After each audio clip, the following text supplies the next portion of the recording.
Hello. The microphone's not ready though. Hello. Hit it. There we go. Hello. So, I decided about half an hour ago that I was going to do this, so it's going to be very short and very disappointing, much like Sex with a Kardashian. So,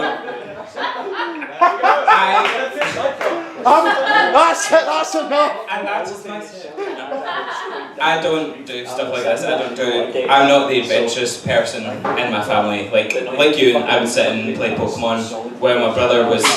You always know that wee shit, the one that's like, I like Bear Grylls, I'm gonna jump into streams and climb up trees. Yeah, like there's always that kid, yeah, like Tommy, there's always kids where you're just like, if we were in America, your parents would be in fucking debt.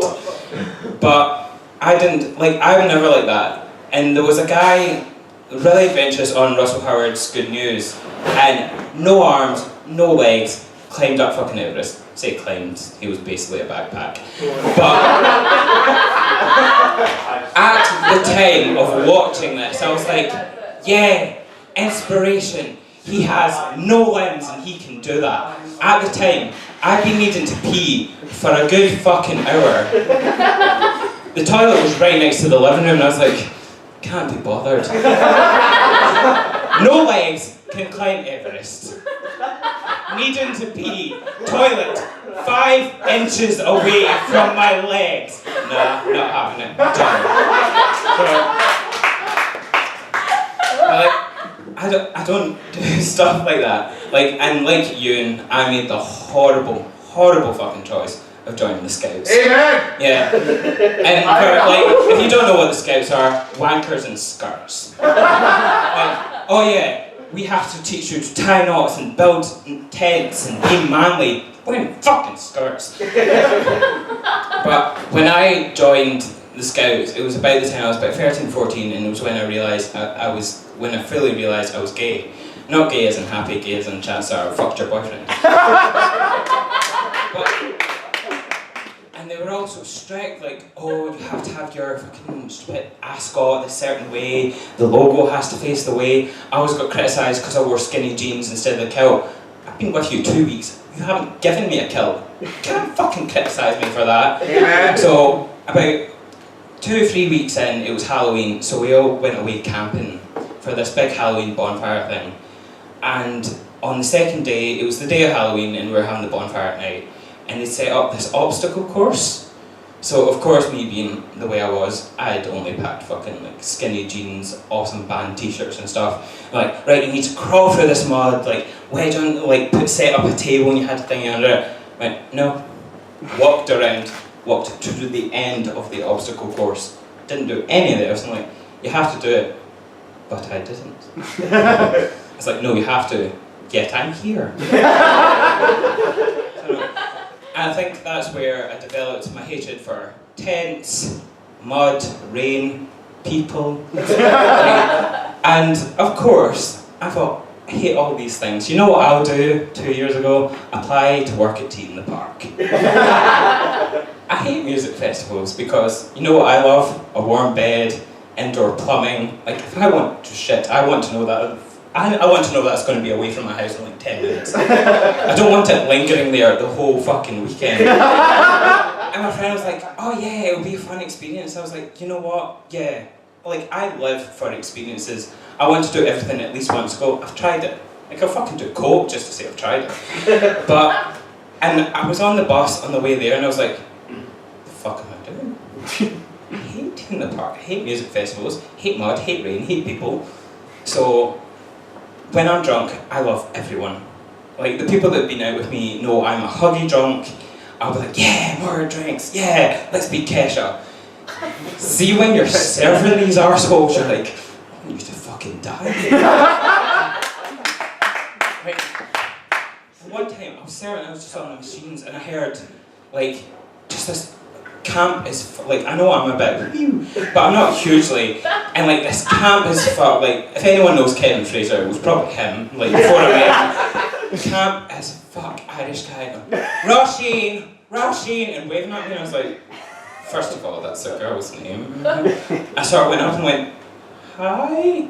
And like, it's us. I was like, right, I'm 2 inches from your face and you've not realised that I'm not the person you think I am. It's like, oh sorry, you just like our mate, Rashi, and he said he was going to be here.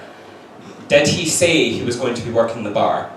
No. Why the fuck are you talking to me? I was like, can I get you a drink? Can I serve you? No, it's fine. I was like, I'm not your mate, go away! I think they genuinely wanted to engage in a conversation. Oh, but seriously, Tina Park, worst fucking thing in my life. Because you can see me, I look like a fetus. The worst part was, someone had told me in college, like, David, I look at you and you sort of, like, I don't mean it to be mean, but you do look like a fetus. I've told friends in 2 different circles, oh yes, that was what he said, I look like a fetus, and you know, your friends are going to go, oh, what a fucking dick, arsehole, we'll teach him. And oh yeah, I can see it now. So much that my friend Emma went online. There is a website where you can get your own knitted fetuses. That was my Christmas present, man.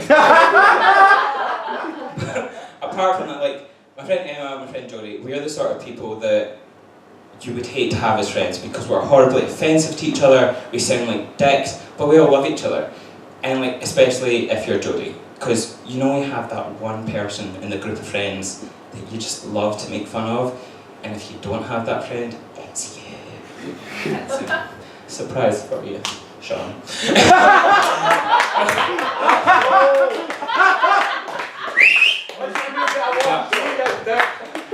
See, you can take the piss out of your friends, but Jodie makes it easy. Like, she's the sort of person that would who would tell Emma and I, the most bitchiest people she knows that we have no filters, that, oh yeah, I was on a train and there was these cookies on the floor and my sister said, dare you to eat one? So I did. And it's like, okay, that is disgusting, why would you tell us that? Because you know we take the piss out of you. 4 years, this was 4 years ago, we're still taking the piss. Her defence was, well, there was like half a pack and I only had one. It's not a defence. Well done for showing enough self-restraint to not eat all of the fucking floor cookies.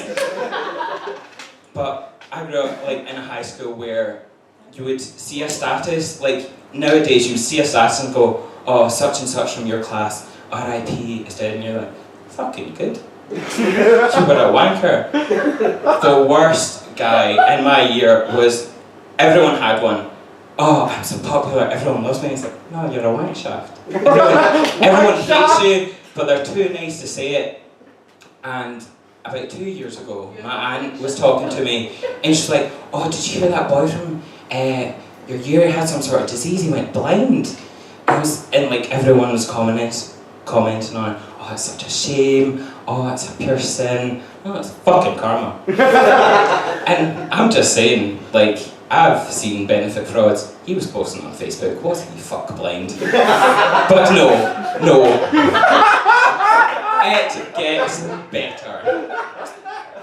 This guy went on to claim going blind made him psychic. I was like, you do not get an extra sense, you're not fucking Daredevil, just prick. But in the media, like, I say the media, the local newspaper ate it up, it's like, oh, inspirational boy, loses a sense, gets psychic connection, and they interviewed him, and it was a bit awkward because they took a photo and he was looking over there, the camera was there. And he said at the end, he was like, the thing that really got me was my dad, I could hear him going, it's alright, Dominic, it's alright. Did you fuck? If you could hear ghosts, you'd hear your dog that one time I was in a taxi, it actually ran over. But we won't tell him that. It's just like, it's that way, it's so cringy that you want to go to one of the shows just to see what he comes out with. Because Jodie went to one and it was that way that there was all these other psychics. Like, if anyone's seen the South Park when Cartman get his psychic powers, that is him. And he'd go up and he'd tell them stuff about themselves, like, yeah, that's true. It's because you fucking know them. They've told you 5 minutes before. Go to the wider audience. Like, I just want to go, dress up, put up an accent, and tell him his life story. Like, if he asks questions like, yeah, I had a big dog called For, and like my dad, and I lived up that part in Port Glasgow. It's like, that says for mine. I fucking you fraud. But, Furies. yeah, you think Furies is shite. I grew up in Paisley. We have the comeuppance on shite Furies. So shite that, right, fair enough. Air, like, it writes its own comedy. I mean, our Tesco is right next to the racetrack. Like, fucking walk there to make the burgers with a McDonald's in between. Paisley is the kind of place where, swear to God, you can't make this shit up. Right, I know people have had a bit to drink, like in the dance floor, you get a bit with someone. This guy had this girl at the side of the dance floor, not in the middle, at the side, hooked up her skirt, full on fingering. At this point, 5 other people were on the dance floor. Dance floor's the size of this fucking room. It's like, this is not even subtle, this is just tragic. So that's where I grew up. Fun fucking times. But I actually grew up in a small village called Cobarkin, which is basically like Silent Hill. If you've not been there, it doesn't fucking exist. You drive right through it. Because until I moved there, I didn't even know there was a fucking Paisley. Like, I moved there, went to Paisley to go to the swimming pool, spent 1 hour circling the same area to realise I had been passing the swimming pool the entire time. Got there, women at the reception, typical receptionist, big blonde hair, big fake nails, like, I can talk, I got 5 people on hold. I was like, oh, one for swimming, shouldn't you be in school? Well, no, I'm on exam leave. We really need a note from your school to say, and I was like, aye, that's what I fucking did. I went to the head teacher's office going, right, I know I'm on exam leave, but I might want to swim at some point, so can you write, Jamie is not in fucking school. I did not get into the swimming pool, that's fucking traumatizing. And that was me, Fetus Features out. Yeah!